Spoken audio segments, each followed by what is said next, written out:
আজকে কথা বলবো রাম মন্দির নিয়ে। বহুদিন ধরে বহুবার ভারতবর্ষ বিদেশি শত্রুর হাতে ধ্বংসপ্রাপ্ত হয়েছে। হাজার থেকে হাজার ২৭ সালের মধ্যে সুলতান মাহমুদ মোট ১৭ বার ভারত আক্রমণ করে, বহু মন্দির ও মূর্তি ধ্বংস করে। মোটামুটি সেই থেকেই শুরু। রাম মন্দির প্রসঙ্গে এবার আসা যাক।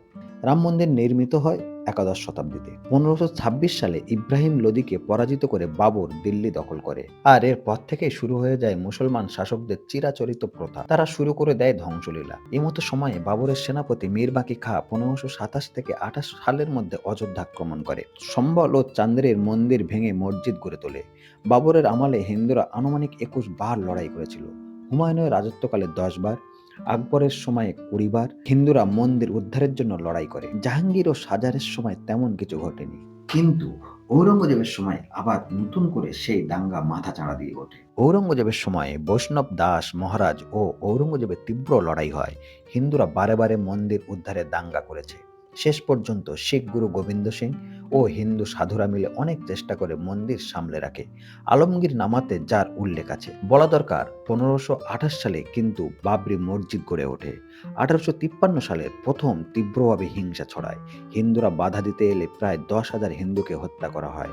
১৮৫৭ সালে সিপাহী বিদ্রোহের সময় হনুমান গড়ির মহন্ত উদ্ভব দাস অস্ত্র হাতে নিয়ে রাম জন্মভূমি উদ্ধারের চেষ্টা করে। সেই সময় অযোধ্যার নবাব ফরমান আলীর সৈন্যদের সাথে হিন্দুদের যুদ্ধ হয়। শেষে নবাব একটি প্রাচীন জায়গায় মন্দির নির্মাণ ও পূজাপাঠের অনুমতি দেয়। হিন্দু ও মুসলমানরা মিলিত হয়ে সিপাহী বিদ্রোহে অংশ নেয়। এই ছাড়া নবাবের হাতে আর কোনো রাস্তা ছিল না, কারণ নবাবকে এটি করতেই হতো সিপাহী বিদ্রোহকে মোকাবিলা করা। ১৮৫৯ সালে ব্রিটিশ সরকার নবাবের ফরমানকে বাতিল করে দেয়। ১৯১২ সালে নির্মোহী আখড়ার সন্ন্যাসীদের নিয়ে জন্মভূমির এক অংশ উদ্ধার করে নেয় সন্ন্যাসীরা। ১৯৩৪ সালে ইংরেজরা হিন্দু মুসলমান সবার প্রবেশ নিষিদ্ধ করে দেয়। সেই থেকে বাবরি মসজিদে কারোর পা পড়েনি। ফৈজাবাদ কালেক্টরি রেকর্ডে যা লিপিবদ্ধ আছে। এর পরের ইতিহাস কিন্তু খুবই চমকপ্রদ, যা শুনলে গায়ের লোম খাড়া হয়ে উঠবে এবং যে কোনো থ্রিলারের থেকেও কম কিছু নয়। ১৯৪৯ সালে ২২শে ডিসেম্বর মসজিদের ভিতরে রেখে আসা হয় রামলালার মূর্তি। মসজিদের বাইরে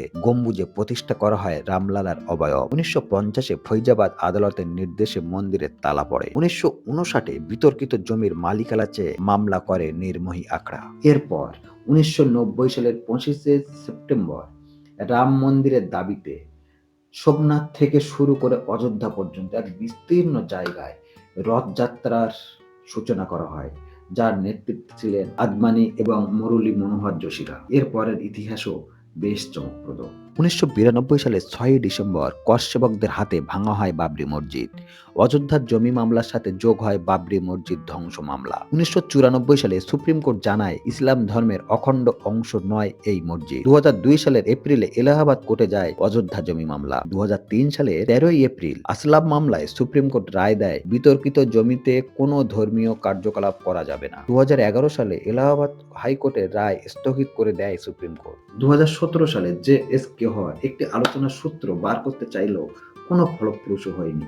হিন্দু মুসলিম এই সম্প্রদায়ের মানুষরা তাতে কোনোভাবেই উৎসাহী দেখায়নি। এরপরে ঘটে যায় এক চমৎকার ঘটনা। ২০১৮ সালে শুরু হলো ফৌজদারি মামলা। ২০১৯ সালের ৪ঠা জানুয়ারি শুনানির লক্ষ্যে আবেদন জমা দেওয়া হয় সুপ্রিম কোর্টে। ২০১৯ সালের ২৯শে জানুয়ারি বিতর্কিত জমি মামলায় ৬৭ একর মালিককে ফিরিয়ে দিতে সুপ্রিম কোর্টে যায় কেন্দ্র। ৬ই আগস্ট থেকে ১৬ই অক্টোবর শুনানি চলে আদালতে। আদালত জানায় ১৭ই সেপ্টেম্বরের মধ্যে রায়দান করা হবে। এরপর ৭ই নভেম্বর ২০১৯ সালে সুপ্রিম কোর্ট এক ঐতিহাসিক রায়দান দিয়ে দেয়। সেখানে সুপ্রিম কোর্ট জানিয়ে দেয় বাবরি মসজিদের জায়গায় গঠিত হবে রাম মন্দির। এরপর মুঘল যুগ থেকে যে যুদ্ধের সূচনা হয়েছিল তার দীর্ঘ ও সুস্থিত অবসানের পর ভারতের বর্তমান বিজেপি সরকার ঘোষণা করে অযোধ্যায় রামরাজ্য অর্থাৎ শান্তি সৌধ প্রতিষ্ঠা হবে। আদবানি যোশীদের লড়াইয়ের স্বীকৃতি দিয়ে বর্তমান প্রধানমন্ত্রী ৫ই আগস্ট ২০২০ সালে ভিত্তি প্রস্তরের কাজ সম্পন্ন করেন। এরপর ২০২৪ সালের ২২শে জানুয়ারি মন্দির উন্মোচনের দিন ঠিক হয়। কয়েক শতকের সংঘর্ষ ও রক্তক্ষয়ী ইতিহাসের পাশ কাটিয়ে রাম মন্দির হয়ে উঠুক হাজার বছরের সভ্যতার ধারক বাহক।